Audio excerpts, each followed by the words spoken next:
UFC on ABC 5, Emmett versus Topuria takes place this weekend, and I'm going to go through the entire card, starting with the early prelims, ending with the main events, giving my prediction and breakdown for every single fight on the card, starting with the early prelim opener of Tatsuro Taira versus Kleydson Rodrigues. I am going to be going with Tatsuro Taira here. I think he has quite the advantage on the ground. Now, that being said, Kleydson Rodrigues is a decent underdog here because he's so wild on the feet. I don't think he's the type of guy who's going to be hesitating to throw jabs on the outside, worried about being taken down by Tatsuro Taira. I do see him going for stuff like flying knees and wheel kicks and spinning back kicks to the body on Tatsuro Taira, big overhands as well. So he is going to be dangerous in that first round, but I don't think Tatsuro Taira is going to lose this one. I think he's going to stay at range. He's got decent distance control as well. And I think he's going to wait until Kleydson comes to him, play it a little bit patient early on, and catch Kleydson Rodrigues with a takedown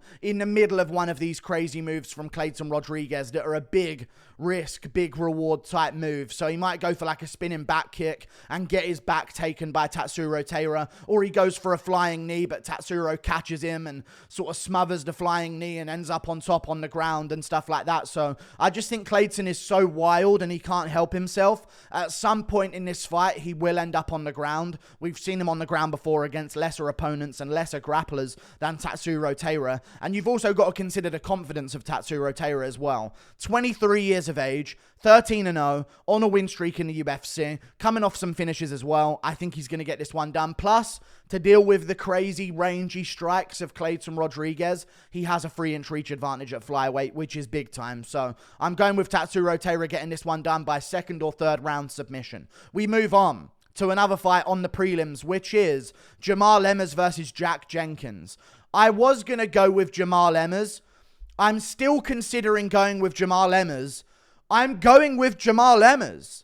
That's just how it is. I feel like Jack Jenkins is really, really good. He's underrated. He's got good technique. He's a very scrappy fighter as well. So I'm not too worried about him getting on the inside here. But with the reach advantage for Jamall Emmers and the experience advantage as well, I feel like he's going to be in a little bit of trouble here against Jamall Emmers. You know what I mean? I think Jamall Emmers is very experienced. He's fought some very, very good competition as well. And Jack Jenkins, although he did win his last fight against Don Shainis, it wasn't like a performance against a Don Shainis level of opponent where you're like, this guy's going to beat everyone above him in the rankings. It was kind of like, okay, he got a decision win, wasn't too impressive, got hit now and then, did win the fight pretty clearly, but at the same time, it just wasn't as impressive as I was hoping for out of a prospect against a 12-4 Don Shainis. You know what I'm saying? And Jamall Emmers has fought the who's who. He's coming off a win against that guy who was 23-0. Didn't look too good in the fight against Jamall Emmers, though, so I don't think he really was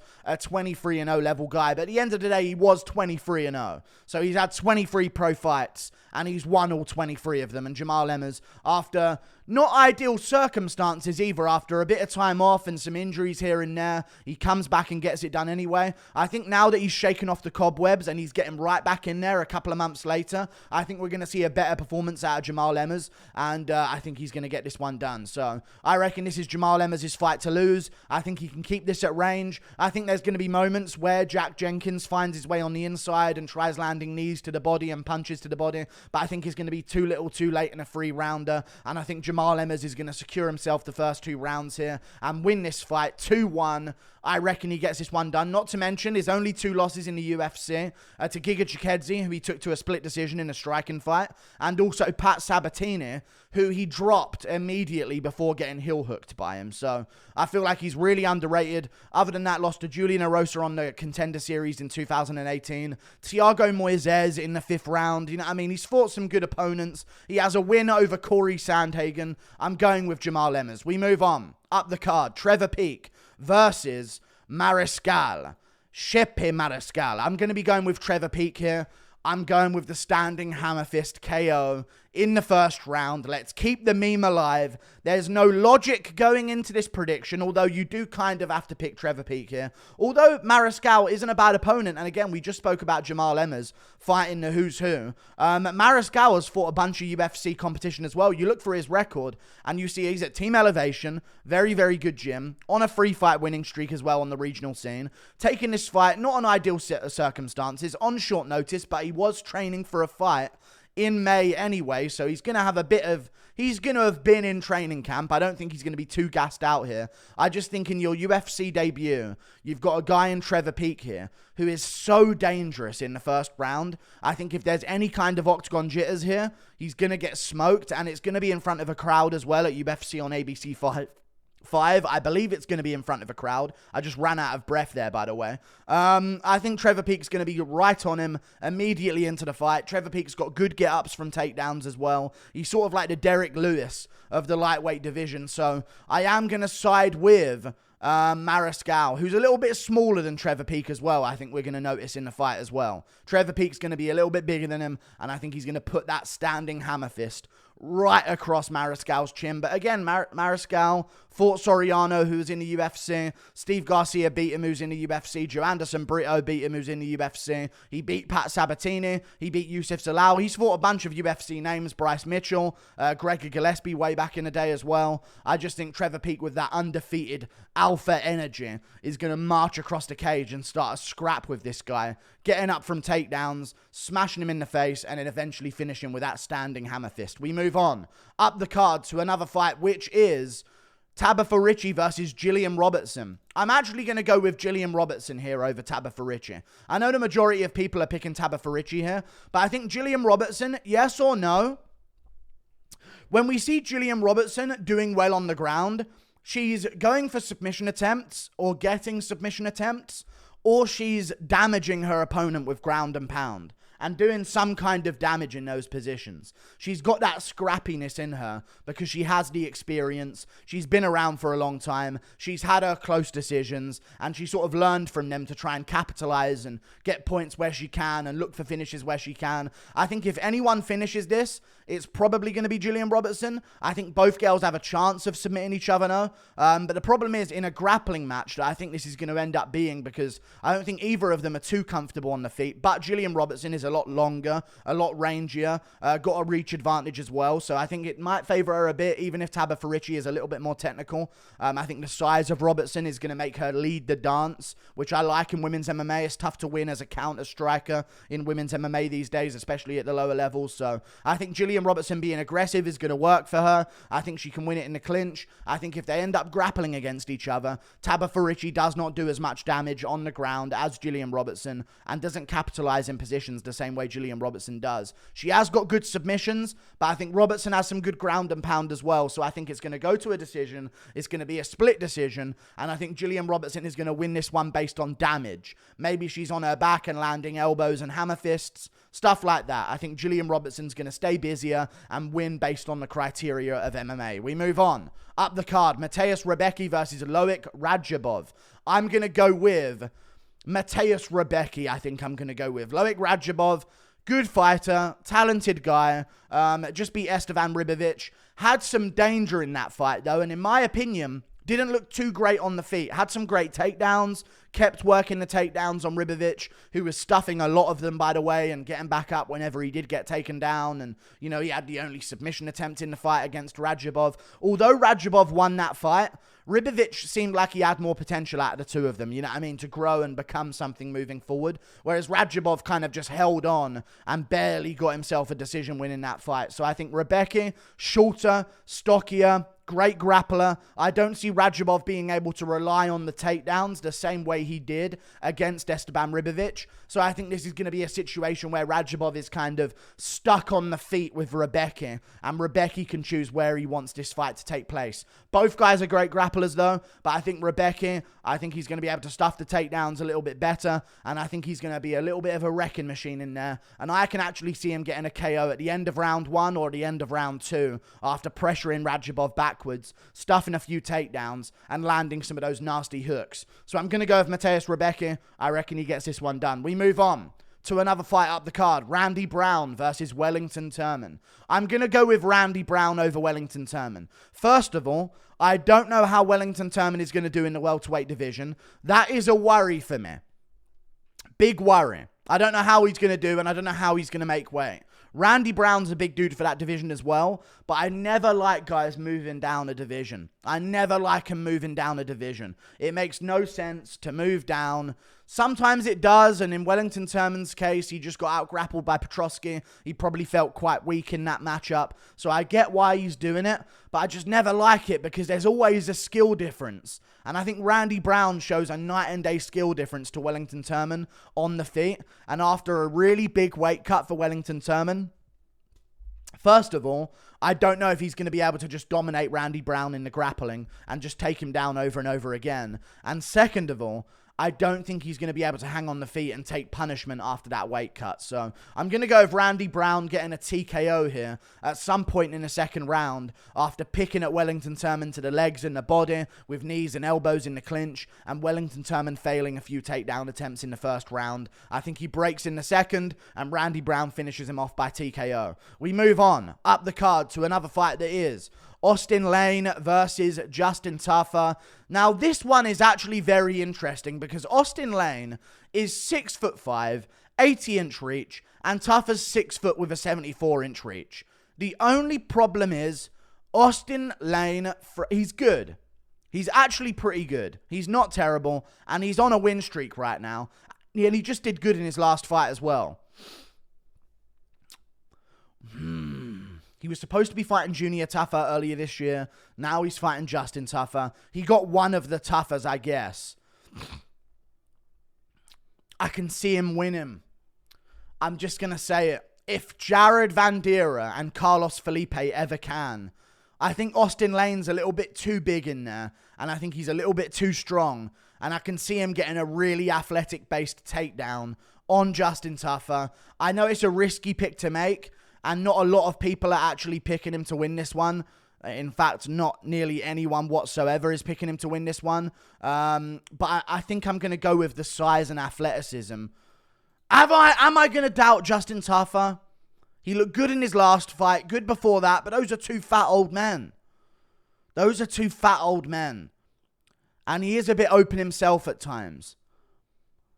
But Austen Lane got KO'd by Greg Hardy. I'm going with Justin Tafa. You can't get KO'd by Greg Hardy ever and expect me to think that you have any talent. So I'm going to go with Justin Tafa getting this one done by KO as Austen Lane gets desperate and rushes in. I take back everything I was about to say. We move on to another fight up the card, which is a fight between Zhalgas Samagulov and Joshua Van. I'm going to go with Zhalgas Samagulov here. Joshua Van, looked at him. He's a good fighter, young, finisher, 21 years of age.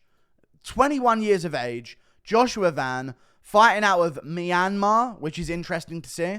Maybe if he wins this one in impressive enough fashion, we can put him on that Singapore card. I don't know my geography that well, but I'm pretty sure Myanmar is in Asia. And whereabouts is it? It's near. It's actually kind of near. That was good geography. So that'd be a decent spot for him to fight at if he wins this one. I just don't think he's going to win because I feel like Zhalgas Samagulov is the type of fighter where you kind of have to win by decision against him. It's going to be pretty difficult to get a finish. Amir Albazi was able to, but I don't know if Joshua Van is going to be able to. And so far throughout his entire career, he's only won by finish or he's been finished. So I don't think he's beat anyone the level of Zhalgas. Zhalgas has a really weird looking record of 14-8, even though he beat Charles Johnson, arguably beat Jeff Molina as well. The Manel Cap fight, it's Manel Cap. Oh well. Amir Albazi didn't actually finish him. I take that back. Took him to a decision. So he's only been finished by Manel Cap with punches. And I don't see Joshua Van finishing him in his debut. Zhalgas is very experienced. Joshua Van was actually... Zhalgas is ready for this fight because he had a training camp. Joshua Van was actually training for a fight in August. So this isn't ideal for him, but he did somewhat start a camp. so he's going to be in some kind of decent shape. I just don't know if he can push a pace with Zhalgas for 3 rounds, who's beaten the likes of a Tagir Lembekov and Ali Bakatinov as well, and Tyson Nam he beat on the regional scene, and Shadil Hack. These are like experienced regional fighters, some of which have been in the UFC. I'm probably going to go with Zhalgas Magulov here. Very difficult to finish, and Joshua Van relies on finishes a little bit too much. We move on to another fight up the card, which is Neil Magny versus Philip Rowe. You know what? I don't think he was that impressive. Let me really think here before I commit to what I'm about to do, because there's a few fights on this card where I'm pretty 50-50. Is Neil Magny really going to win a fight? He's one of those fighters where you watch him lose and then you're like, oh my God, he's terrible. You know what I mean? He's absolutely awful. How is he ever going to win? And then he beats Daniel Rodrigues. And then he beats Max Griffin, arguably by robbery though. Beats Jeff Neal. You know what I mean? That's a really, really good win. Lost to Gilbert Burns. I don't see Philip Rowe being able to out-grapple him. Last I've seen of Philip Rowe's grappling is him just losing grappling competitions over and over again. I mean, he's competed 1, 2, 3, 4, 5 times in grappling competitions since 2021, and he's lost all of them. I know they're good grapplers though, so I'm not going to shame him for that. He's trying to work on his game. I understand that, but it's not good to see that if you're going to be like, oh, this guy's going to go out there and out-grapple Neil Magny. Don't see that happening. And the Nico Price fight, he had moments where he rocked Nico Price, but if I'm not mistaken, Nico Price was actually doing pretty good in that fight at moments and starting to do okay, but Philip Rowe just sort of landed the shots that rocked him. Yeah, Nico Price outlanded him 110-63 in that fight.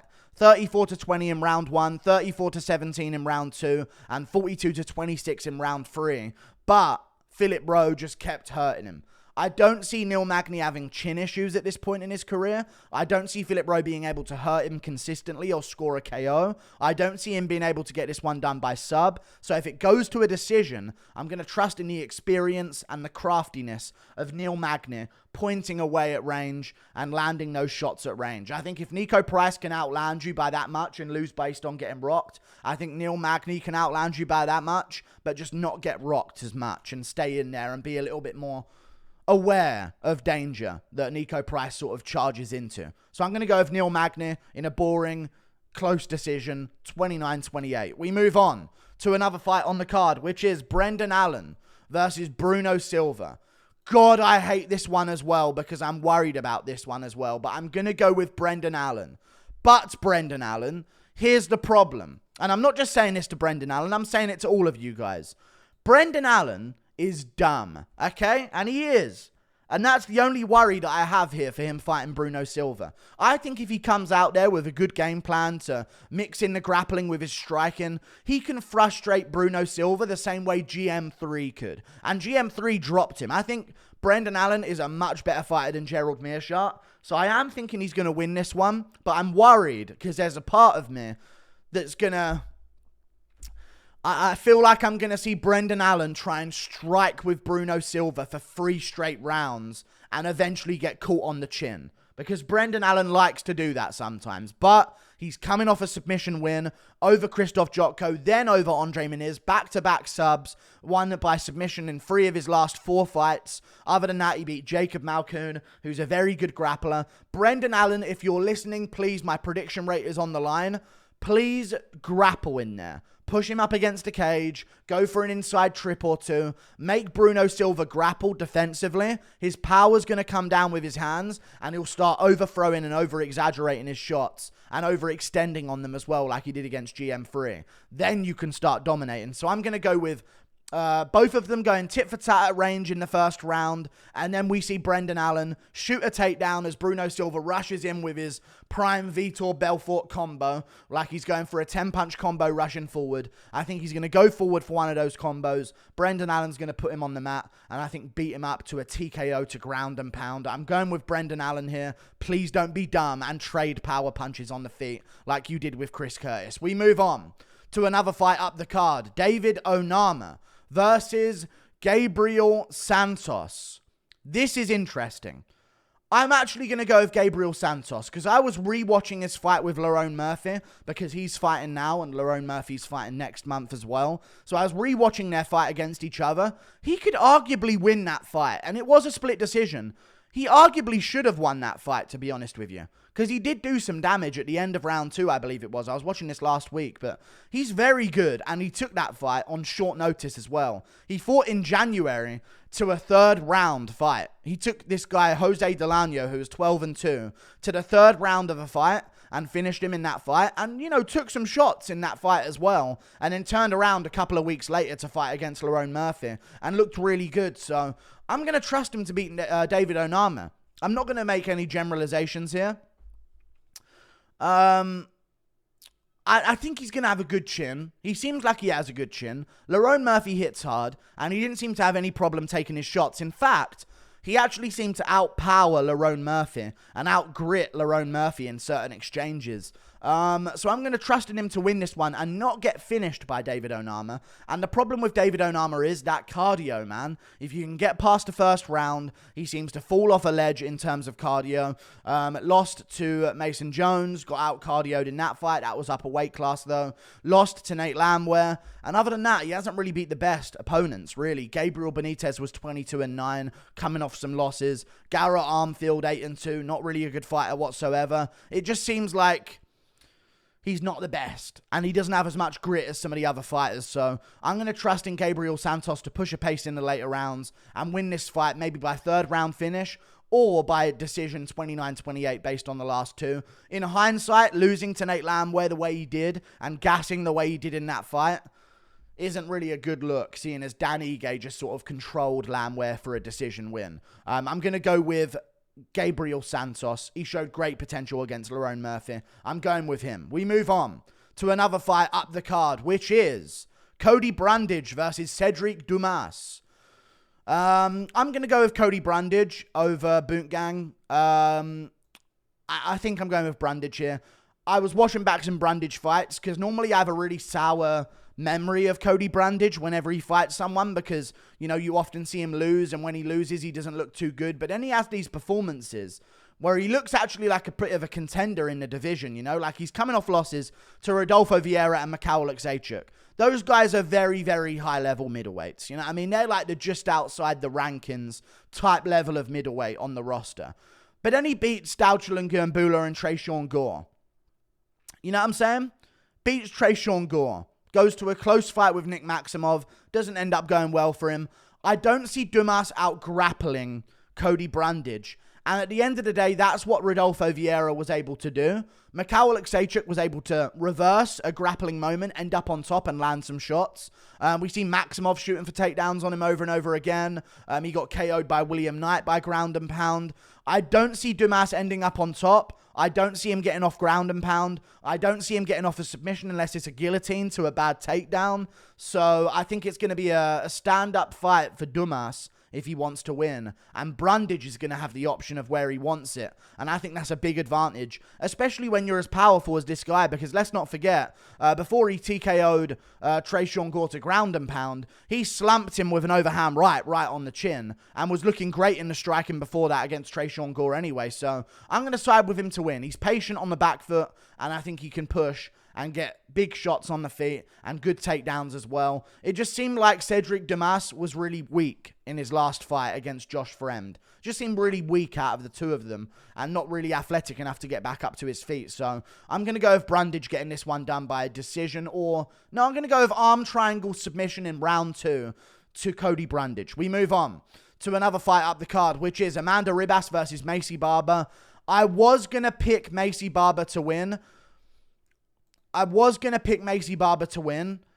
but I'm not sure now. I'm picking Amanda Ribas now. I was actually leaning Maycee Barber because I thought, you know what? Amanda Ribas has been chinned a few times, but she's shown a better chin in the flyweight division. So what I started doing is sort of counter-arguing my own points as to why I thought that Maycee Barber might be able to win. But then Maycee Barber arguably lost to Andrea Lee. Arguably could have won based on damage, But she got controlled on the ground. I think Andrea Lee is not as good as Amanda Ribas on the ground. Simple as that. And Maycee Barber didn't really seem to be able to get back up against Andrea Lee. And Amanda Ribas just beat Vivian Araújo, who's a solid level women's flyweight, in my opinion. Right there outside the top 5 level, in my opinion, Araújo. So she also beat Verna Jandiroba, who just had a great performance at flyweight as well against Marina Rodrigues. So I think Amanda Ribas is a solid level strawweight. I think she's got more potential at flyweight. She arguably could have beat Caitlin Chookagian, who was the number 1 contender at the time, I believe. So I'm going to trust in her to win this one. She's been KO'd a few times in the strawweight division, twice in the strawweight division. But I think at flyweight, she has a better chin, and it comes down to this as well. Maycee Barber, I was going off of the fact that, you know what, Maycee Barber has some good wins. Even though she arguably lost to Miranda Maverick, and should have lost, it was a robbery, she still made it close. And recently, I saw Miranda Maverick get absolutely dominated by Jasmine Jasudavicius. So I'm definitely not going with Maycee Barber. My reasoning for why she is good has been taken away by seeing Miranda Maverick get dominated by Jasmine Jasudavicius. I'm going to have to go with Amanda Ribas, outpointing her at range on the feet with a reach advantage. I reckon she gets this one done. Plus, she does have a big advantage on the ground if they end up there at any point. And if Andrea Lee can get you down, I think Ribas can as well. We move on to the main event. Josh Emmett versus Ilia Topuria. Now, listen here. I'm picking Ilia Topuria to win. In no way, at whatsoever, should the poll on Tapology be 92% Topuria, 8% Josh Emmett. In no way should that be the case. At all. This is arguably like a 60-40 type of fight to Ilia Topuria. But I get it. He has a ton of hype. And his fans are coming out in droves to try and vote for him on Tapology. I get it. I think Ilia Topuria is going to win this fight. It's a dangerous fight. But at the end of the day, Josh Emmett is a 38-year-old featherweight. So if I had to bet on any of these fighters carrying any injuries into the fight, I would bet on it being Josh Emmett, who, to be honest, is maybe making a little bit too quick of a turnaround after going to war with Yair Rodrigues. Because people forget, before he got submitted, he got rocked a few times on the feet and hurt to the body a few times as well. And his weight cuts aren't fun. We can just say that after seeing him on the weigh-in show at UFC 284. He looked like death on the scales. And now he's going to do it all again 4 months later after taking that damage against Yair. I think he's trying to get back in there because he realizes he's old and he doesn't have much time left and he needs to make a run for it now before he retires soon. And I think Ilia Topuria is in a different situation. He's taken time off. It's on his terms, this matchup. He's had a long notice for it as well. He knew he was going to be fighting, but he was just wondering who it was going to be against. He's had 6 months off since his fight with Bryce Mitchell, where he didn't really take any damage whatsoever, by the way. 26 years of age. I think he wins this one. 12-year difference in age. And look at what Ilia Topuria has been doing in the division, man. Smokes Bryce Mitchell. Beats Jai Herbert up a weight class after getting rocked early on. Very impressive in hindsight, that performance. Especially because he didn't prepare to move up a weight class. He was supposed to fight Charles Jourdain in January of 2022, but he missed weight at featherweight, and then he moved up like very short notice to the lightweight division just to get a fight that year. And he ended up winning it, so I think he deserves a bit of respect there. Shut down Ryan Hall and beat him, so he shows good fight IQ. Beat Damon Jackson. I'm going to go with Ilia Topuria because I think he's a little bit better at piecing together his combinations. Josh Emmett, if you notice a trend in his fights, and I might do a bigger breakdown of this fight tomorrow, if you notice a trend in his fights, he'll throw 1 punch or 2 punches. Typically what he does, he throws a big leg kick at range, is something that he might do. He might go punch to leg kick or leg kick to punch. But outside of that, he typically does either a stern jab on its own, a jab too, or just like a right hand, left hand, right hand. They're like the combinations that he throws are 2 maximum, it feels like. You know what I mean? Where he'll throw 2 shots unless he's charging you down. If they're both at range in the open, Emmett's throwing 1 or 2 shots. And Ilia Topuria, I can see being the guy from some of the finishes that we've seen from him, especially against Jai Herbert. He'll start a combination and then he'll finish it afterwards, which is very important here against Josh Emmett because Emmett will start a combination, and then he'll start moving if he hasn't KO'd him. You know what I mean? He'll start moving away and skirting around with his back against the cage, or if he's the one pressuring, he'll just get back to tracking them down and cutting off the cage and trying to enclose them against the cage. But Ilia Topuria, again, the way he ends combinations, he'll start it and then wait in the middle of the combination. It reminds me of like Caleb Plant versus that guy that he fought. I can't remember who it was. But he fought some guy and he KO'd him with he went to the body and then waited down there and then came back up with a left hook. And he hit like really high level paws in the middle of the exchange. I think it was Anthony Durrell or something like that he fought. But Josh Emmett, Ilia Topuria, I think Topuria is going to lead an exchange, go in for a few shots, and then move, and start throwing again. And that's where I think he can catch Josh Emmett. And that's where Jeremy Stephens caught Josh Emmett as well, you know. Emmett caught him, and then Stephens kind of finished an exchange with an extra left hook, and it put Emmett down because he'd thrown his 1-2, and he was just left standing there with his hands down by his waist. So I think Topuria is better in combination, and I think in a fight in the pocket where both of their power arguably close to even though I would give the edge to Josh Emmett because of his gingerness. I think that power advantage is going to be there a bit. But I think in terms of both of them, they can both knock each other out in the first round. They can both knock each other out in the first punch.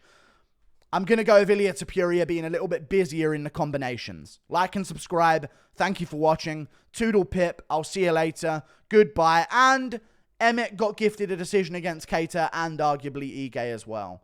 And I think he's not really the level that his ranking says he is. Just saying. Although he did give a good fight against Yair, I think Topuria is going to be a little bit tight, compact. And it's something that Emmett's not used to fighting, right? I'll add that point on at the end. Josh Emmett's opponents, Yair Rodrigues, Calvin Keita, and then when he fights Dan Ige, he doesn't have the best of performances in those other 2 rounds. You know what I mean? But then he fights Shane Burgos, tall guy, looks really good even with a busted leg. I think he does almost better against taller opponents because his hooks come over their punches as they're trying to like lower their punches to tag him. They end up not bringing their hands back like Michael Johnson when he KO'd him. Whereas Topuria is going to be on the inside with Emmett, and that's going to be interesting to see because I think Topuria is kind of like a better Dan Ige. Like and subscribe. Goodbye.